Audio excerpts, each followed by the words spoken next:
আপনাদের এই স্কুলের কথা অনেকেই আজকের এই ভাষণে বলে গেছেন, এটা তো আমরা এখনই পারি, এটার জন্য কোনো সরকার গঠন করতে হয় না ভাইরা আমার। এখানে স্বাস্থ্য কার্ড দেওয়া হবে। কেন এই স্বাস্থ্য কার্ড দেওয়া হবে?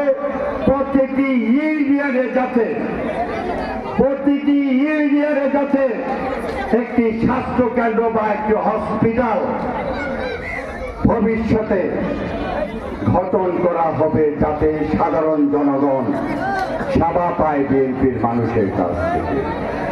বিএনপি একমাত্র দল যারা সাধারণ জনগণের জন্য রাজনীতি করে। আপনারা বিগত দিনে দেখেছেন, যতবার বিএনপি এসেছে ততবারই গণতন্ত্র প্রতিষ্ঠা হয়েছে, ততবারই ভোটের প্রতিষ্ঠা হয়েছে, জনগণ ভোট দিতে পেরেছে।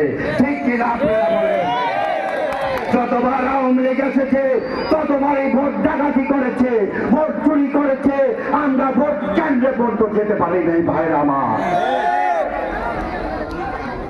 সুস্পষ্ট নির্দেশ তারেক রহমান স্কুলে এবং এই